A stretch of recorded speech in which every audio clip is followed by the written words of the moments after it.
But first, remember when Elon Musk said he loved Donald Trump as much as a straight man can love another man? Well, we're learning tonight that hell hath no fury like a billionaire scorned. Just 6 days after President Trump gifted Musk a golden key to the Oval Office, the bromance between the world's richest man and the world's most powerful man is unraveling before our eyes. It's getting ugly, and it could get even uglier even while we're on the air. This feud started over Trump's so-called big beautiful bill, which Musk, the fiscal hawk, has urged lawmakers to kill, calling it a pork-filled abomination. This afternoon, during Trump's sit-down in the Oval Office with Germany's new chancellor, reporters asked the president to respond to Musk's criticism of Trump's legacy legislation. Elon and I had a great relationship.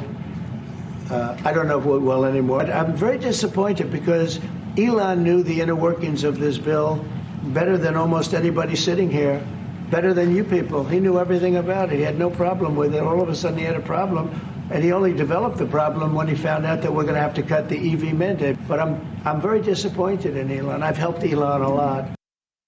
Now, Musk responded to Trump's comments in real time. To the suggestion that Trump helped him a lot, Musk wrote, "Without me, Trump would have lost the election," adding, "Such ingratitude."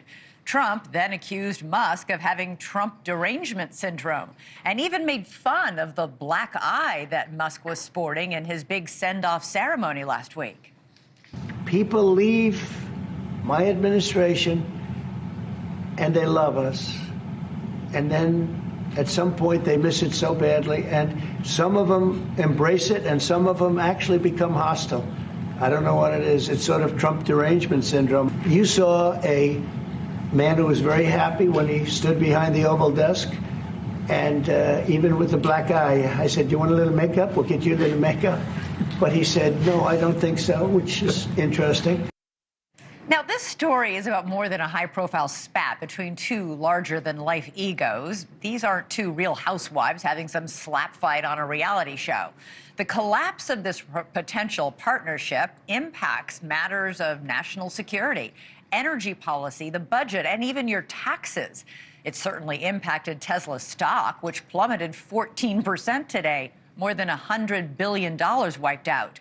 The feud continued to roll out all day online after Trump posted he could cancel Musk's government contracts. Musk posted on X that SpaceX will begin decommissioning its Dragon spacecraft immediately.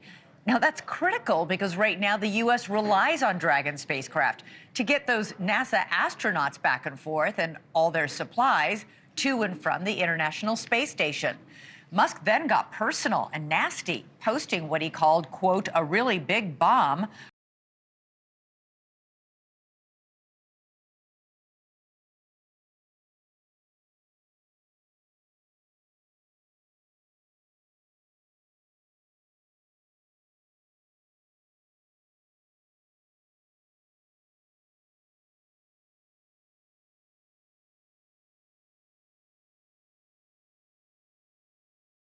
And another post in which Trump said Elon was wearing thin.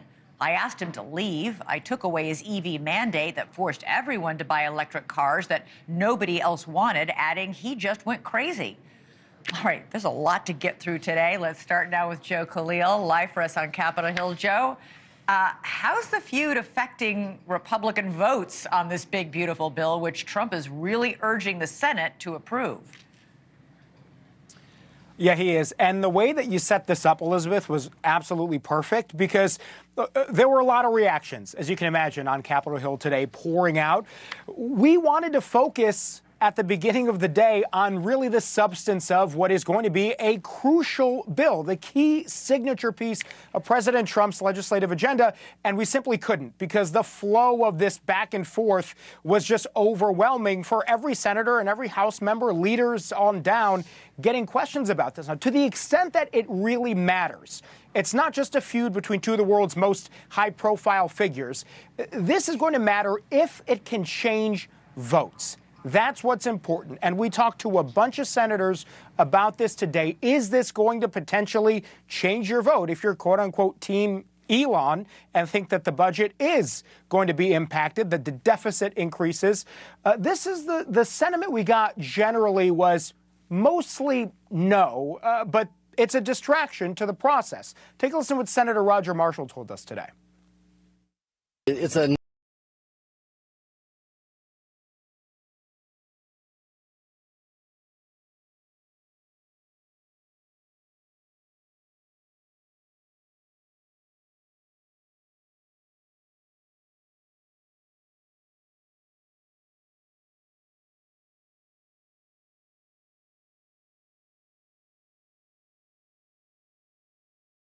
They think Elon is right about his concerns over the spending and the deficit.